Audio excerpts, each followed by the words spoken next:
Now, I agree with Ted that biscuits are brilliant, but I've got to disagree.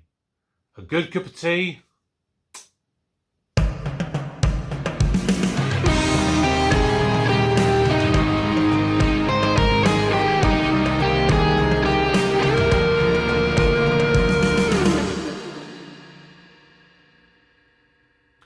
Hello everybody, welcome back to the channel. My name is Kevin, I am a geek, and you are watching Kevin the Geek, and it is time for another review of Ted Lasso. So if you are a new viewer, welcome to the channel. Please do consider subscribing. If you are a returning viewer, welcome back. So today we are looking at Series 1, Episode 2, entitled Biscuits. And I freaking loved this episode. The biggest thing I loved with this episode is the fact that you start to see how Ted works in general. And he's the kind of person that he's really trying to build a good team dynamic. Okay? This is really important to him. He's got Coach Beard as his right-hand man, who is his tactical knowledge and who helps with everything when it comes to tactics and how to make the team work. But that's not Ted's bread and butter. For him, what is so important to him is making sure that the team work well. And it's a very crucial term, that team. Because he's not just focusing on the 11 players that are playing on a football pitch. He is focusing on everybody. You don't see any of it in the episode, but I can kind of imagine he would be the person going around and speaking to all the chefs at the club. He'd be talking to the secretaries, the people in the PR. He'll be going and speaking to everyone and being friendly with everyone. But most importantly, he goes to Rebecca. And Rebecca is the biggest nut that he knows he has to crack. And he goes to her straight away. And he goes in his own simple Ted Lasso way. He goes there with the pretense of giving her some biscuits, or cookies as he calls them. They are definitely biscuits.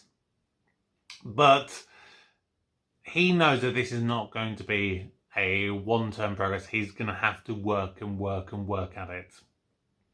And he's all about making sure that people are the best versions of themselves. And I really love particularly the scene towards the end of the episode where he pulls Jamie into his office after the game against Crystal Palace. Because all the way through the episode, it is focusing on Jamie being this self-centered, selfish jackass of a person. But he knows he needs to get the best out of Jamie because he's one of the best players for the team. But in order to be a better player, he has to be a better person. And this isn't going to be something that is going to be tackled overnight. We know that. Because you can see that one of the first interactions that Jamie has in this episode is where he's being all skillful on the pitch and basically takes out Sam on the pitch. And Ted has a wonderful one-to-one with him, giving one of my favourite quotes to this show, where he says, "You know what the happiest animal on earth is? It's a goldfish. You know why? No. It's got a 10-second memory. Be a goldfish, Sam."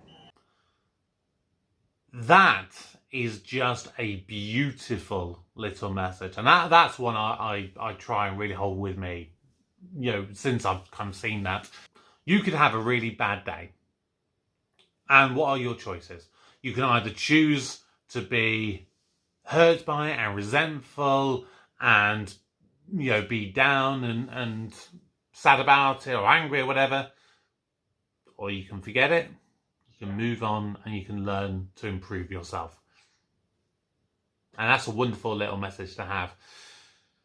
Then, of course, you see Jamie when Ted wants to kind of help boost up Sam because he's feeling a little bit low. He's moved away from home, from Nigeria. And Ted gets Nate to create a little collection box. And Jamie just puts a bit of gum in it. And he just finds that funny. And it's a sad face, but Ted takes him into his office after the game, after the pundits have celebrated Sam's performance and really only said that, Jamie's goal was consolation. But Ted takes him into his office and he gives the perfect management sandwich, as they like to call it. It's where you give a positive message, then the real message that you're trying to get across, the negative one, and then another possible one. So, the main one you want to get put into point is in the middle, surrounded by the good things. So you're focusing on those good things, but you need to hammer home that one improvement.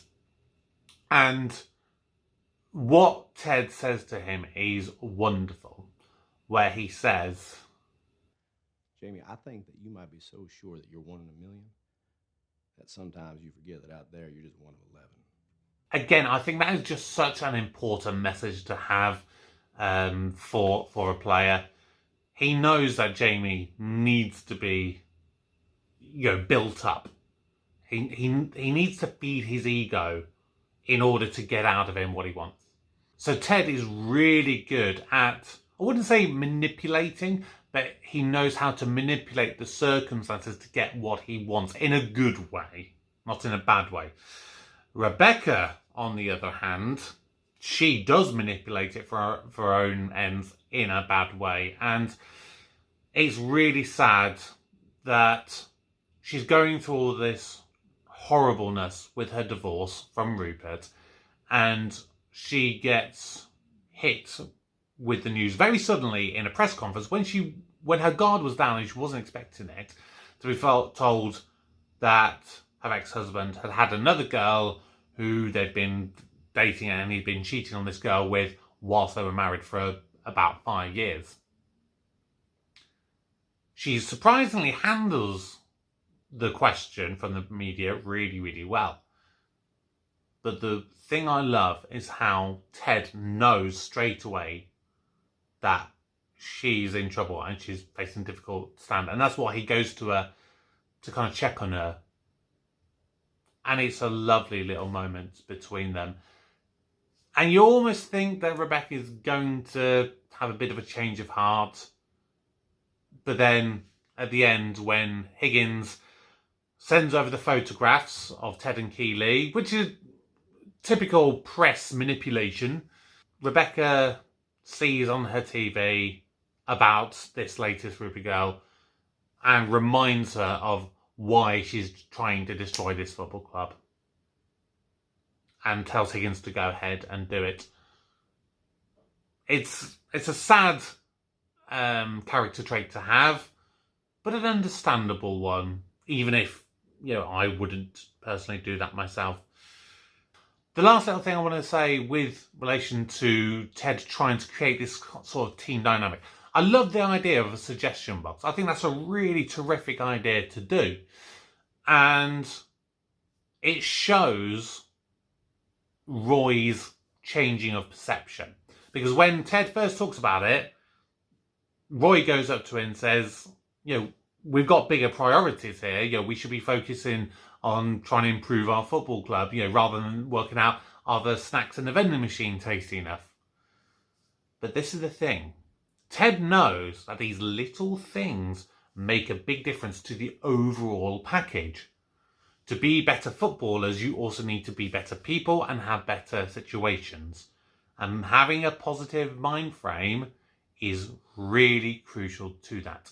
So the little things where he looks to improve the colour of the towels or the vending machine, or when he manages to fix the water pressure of the showers. I mean, when you first see this tiny little dribble, and you see Roy to go and have a shower after the match and suddenly working full pelt, he knows that Ted is very serious and is going to get these things done. And I think this is where Roy's perception of Ted is just going to change ever so slightly.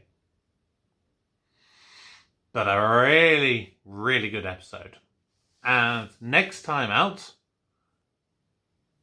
probably is one of my favourites so far. When we look at the episode 3, Trent Crimm, the Independent.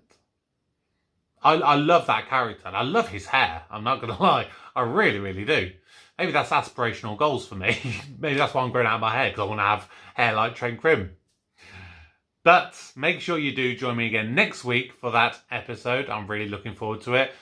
As I said, make sure you subscribe to the channel if you are new. I've got lots of content. We've got Doctor Who, we've got Marvel, lots of things coming out. But for now, my name is Kevin. I'm a geek. And you are watching Kevin the Geek. Goodbye.